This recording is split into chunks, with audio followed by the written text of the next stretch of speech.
তুমি অসুস্থ শরীর নিয়ে এত কষ্ট করতেছো, ছেলেকে বলে কয়টা টাকা নিয়ে ডাক্তারের কাছে না যাবে?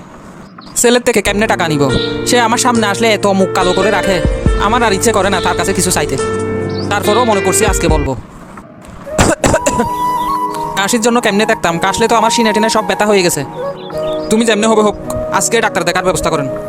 দেখি ছেলেকে গিয়ে বউজাই বলি, দেখি ডাক্তার দেখার জন্য টাকা দেয়নি। আব্বা আমাকে কিছু বলবেন নাকি?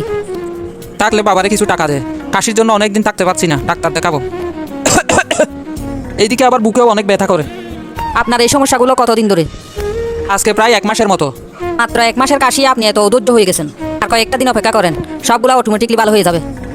কেমনে ছেলের টাকা নষ্ট করা যায় আপনারা শুধু সেই চিন্তায় থাকেন। বাড়িতে তো বসে বসে খান, একটাবার চিন্তা করছেন নি এই টাকা ইনকাম করতে মাথার ঘাম পাইয়ে ফেলতে হয়? ঠিক আছে বাবা, আমার টাকা লাগবে না, আমি এমনিই সুস্থ হয়ে যাব। কোথায় ছিলেন এতক্ষণ? আব্বা ডাকছিল, উনার শরীর খারাপ, কয়টা টাকা দিতাম। উনি নাকি ডাক্তার দেখাবে, পরে আবার দিছো নাকি? না, আমি না করে দিছি। আমার কাছে টাকা পয়সা আছে নাকি এরে দিতাম। আর বুঝ দিয়ে আসছি কয়েকদিন অপেক্ষা করার জন্য, অটোমেটিক ভালো হয়ে যাবে। একদম ঠিক আছে। আচ্ছা, তোমাকে ফোন দিছিল কে? আরে আম্মা একটা ফোন দিছে, আব্বার নাকি কয়দিন ধরে জ্বর, কাশি, কফ। এইদিকে আমার হাতে টাকাও নাই, তাই ডাক্তারও দেখাতে পারছে না। এটা কোনো কথা? আমার শাশুড়ি টাকার জন্য ডাক্তার দেখাতে পারছে না? আমি এখন 5,000 টাকা পাঠাচ্ছি, এটা নিয়ে আজকে ডাক্তারের কাছে চলে যেতে বলো। ঠিক আছে, আমি এখনই আব্বাকে ডাক্তারের কাছে পাঠানোর ব্যবস্থা করছি। কি ব্যাপার, ছেলে টাকা দিছে নাকি ডাক্তারের কাছে যাওয়ার জন্য? টাকার কথা বলছি, এর ছেলে আমাকে এমন বুঝ দিছে আমার শখ মিটে গেছে ডাক্তারের কাছে যাওয়ার। কি হয়েছে, ছেলে কি বলল? ছেলে আমাকে জিজ্ঞেস করে অসুখ হয়েছে কয়দিন হইল। আমি বলছি 1 মাস। ছেলে বলে আরও কয়দিন অপেক্ষা করো, অটোমেটিকলি ভালো হয়ে যাবে। আচ্ছা, আমি দেখি ছেলের থেকে টাকা নিতে পারি নাকি। তুমি আবার ছেলেকে কিছু বলিও না, ওর উল্টাপাল্টা কথা শুনলে তোমারও আবার মন খারাপ হয়ে যাবে। ছেলে বললে হবে নাকি? ছেলের জন্য আমরা কি না করছি। কি গো মা, কিছু বলবে নাকি? কিরে, তোর আব্বু ওষুধের টাকার জন্য আসছে, তুমি কি বলছো? আমার সোজা কথা, আব্বুকে যা বলার বলে দিছি। আমার কাছে টোটালি কোনো টাকা নেই। একবার আপনার ওষুধ লাগে, একবার আব্বুর ওষুধ লাগে, লাগে যেন আমি রোগীর গোডাউন খুলে বসছি। এত টাকা আমি কোথায় পাবো? আমার কাছে কোনো টাকা নেই। তুমি এটা কি বলো? আমরা বুড়ো হয়ে গেছি, আমাদের শরীরে রোগ বাসা বাঁধছে, এখন আমাদের ডাক্তার দেখাইতে হবে না? তুই আমাদের একমাত্র ছেলে, আমাদের টাকা তুই না দিয়ে অন্য কেউ দিবে নাকি? নাকি আমরা রাস্তায় গিয়ে হাত পাতবো টাকার জন্য? দরকার হলে তাই করেন, তবু আমাকে এই যন্ত্রণা থেকে মুক্তি দেন। আমি আর পারবো না আপনাদের পিছনে টাকা পয়সা খরচ করতে। তুমি ছোটো থাকতে তোমার কত অসুখ বিসুখ হয়েছে, তখন তো আমরা এভাবে বিরক্ত বোধ করি নাই। বিগত এই কয়েক বছরে আপনাদের ছেলের জন্য অনেক টাকা পয়সা খরচ করতেছেন। ডাক্তার সাহেব, ও আমার একমাত্র ছেলে, ওর চিকিৎসার জন্য যত টাকা লাগে আমি খরচ করব, দরকার হলে বাড়ি বিটা বিক্রি করে দিব। বাহ, বাবা মারা এমনই, সন্তানের জন্য সব কিছু ত্যাগ করতে রাজি। শেষ বয়সে এসে ছেলে মেয়েরা যদি বাবা মায়ের এই প্রতিদান দেয় আর কি। প্রতিদান দিক আর না দিক সে আশায় আমরা বসে থাকবো না, যেমনি হোক তার চিকিৎসা আমরা করাবো। ঠিক আছে, আপনাদের চেষ্টা আপনারা চালিয়ে যান, বাকিটা উপরওয়ালার হাতে। ভুল তো আমরাই করছি, তোর চিকিৎসার জন্য যত টাকা খরচ করছি সেই টাকা যদি জমাইতাম আজকে আমাদের এই দিন দেখতে হতো না। সেই টাইমে আপনারা মা বাপ হিসাবে আপনাদের দায়িত্ব পালন করছেন। তাহলে এখন সন্তান হিসাবে তুমি তোমার দায়িত্ব পালন করো। কোনো দায়িত্ব আমাকে দিয়ে হবে না।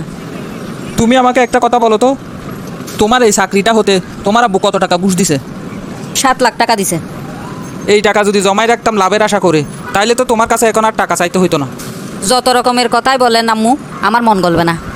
আমি পারবো না আপনাদের পিছনে আর টাকা খরচ করতে, কারণ আমার একটা ভবিষ্যৎ আছে। আপনারা যেমন ঘুষ দিয়ে চাকরি নিয়ে দিয়েছেন আমাকে, আমিও তো আমার ছেলেকে চাকরি নিয়ে দিতে হবে। অতএব আমি আগে থেকে সতর্ক হয়ে থাকতে হবে। আচ্ছা ফুত, আমরা আমাদের বুঝ পাইছি। আজকে তুমি আমাদেরকে ফর করে দিছো, একদিন দেখবে তোমার ছেলে মেয়েও তোমাকে ফর করে দিবে। বুড়া মানুষ বেশি কথা বলে। তোমার মা আবার কি বলতেছে? আর বলিও না, আব্বার ওষুধের টাকার জন্য কত কিচ্ছা কাহিনী শোনাচ্ছে আমাকে। আমার জন্য ছোটোকালে এটা করছে সেটা করছে, ডাক্তারের কাছে নিছে, ওষুধ খাওয়াইছে, অনেক টাকা খরচ করছে। এইসব তো সবার বাবা মা করে, তোমার বাপ মা আলাদা নাকি? মাথায় একটা জিনিস রাখবা, আমাদের সামনে একটা ভবিষ্যৎ আছে, যেখানে সেখানে টাকা খরচ করলে হবে না। আমি তো হিসাব করেই চলি। এক কাজ করো, তুমি আর ঘরে বসে থাকিও না, তুমি বাজারের দিকে চলে যাও।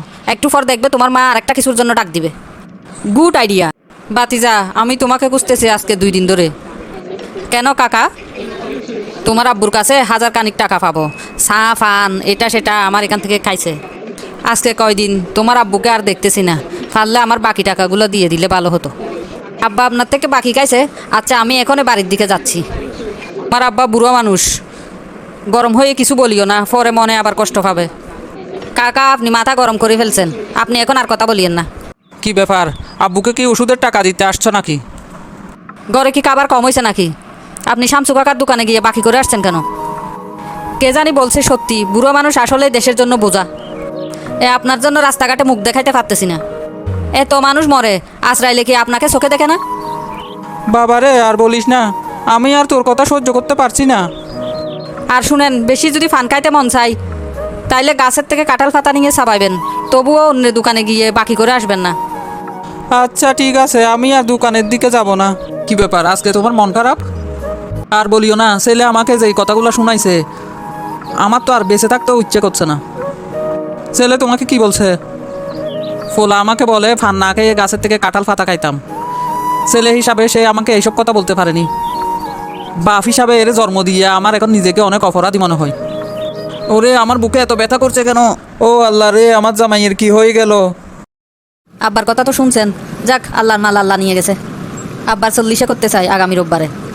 1000 লোককে আল্লাহর ওয়াস্তে খাওয়াবো আব্বার অনুষ্ঠানে। কাকা আপনি তো আব্বার কাছের লোক, তাই আপনাকে আগে দাওয়াতটা দিতে আসলাম। এই বুঝি জগতের খেলা। তোমার আব্বা বেঁচে থাকতে টাকার জন্য চিকিৎসা করতে পারে নাই। দোকানে কিছু টাকা বাকি হওয়ায় লজ্জায় দোকানে আসা বন্ধ করে দিছে। তোমার বাবা বেঁচে থাকতে টাকার জন্য এত কষ্ট করছে, চিকিৎসা করতে পারে নাই, আর এখন মারা গেছে, তুমি লাখ টাকা খরচ করে মেজবান দিচ্ছ। চিন্তা করিয়েন না, আপনি যে 1000 খানিক টাকা পাইতেন আব্বার কাছে, সেগুলো আমি দিয়ে দিব। ছেলে হিসাবে আমার একটা দায়িত্ব আছে না? এখন তোমার আব্বা মারা গেছে, এর দিবার রাজি হইছ। যদি বাঁচি থাকতে দিতে, তোমার আব্বা কতই না খুশি হইতো। বাপ তো দুনিয়া থেকে চলে গেছে, চাইলেও এখন আর ফিরে আনতে পারবে না। একটা মা আছে, মায়ের যত্নটা হইলেও নিও। মাটা যা কয়দিন বেঁচে থাকে সেবা যত্ন করিও, পারলে যা যা লাগে কিনে দিও। কাকা আপনি একদম ঠিক কথাই বলছেন। মা তোমার জন্য কি লাগবে, কি আনবো তোমার জন্য? আমার কিছুই লাগবে না। তোমার ব্যবহারে আমি খুশি হয়েছি। বিনা চিকিৎসায় তোমার বাবা মারা গেল, তোমাকে চিনছি আমি। আমার জন্য কিছুই লাগবে না, তোমার কোনো কিছুই আমার প্রয়োজন নেই। মা আমাকে মাফ করে দেন, আমি নিজের স্বার্থের দিকে দেখে তোমাকে আর বাবাকে অনেক কষ্ট দিছি। বন্ধুরা, আজকের এই ভিডিওটা থেকে আমরা কি শিখলাম? বাবা মা বেঁচে থাকাকালীন তাদের সেবা করতে হবে। বাবা মার মৃত্যুর পর মায়া কান্না করে কোনো লাভ নাই। মৃত্যুর পর বন্ধু বান্ধব প্রতিবেশী খাওয়াই মা বাবার আত্মা খুশি হতে পারবেন না। ভিডিওটা ভালো লাগলে শেয়ার করে দিবেন।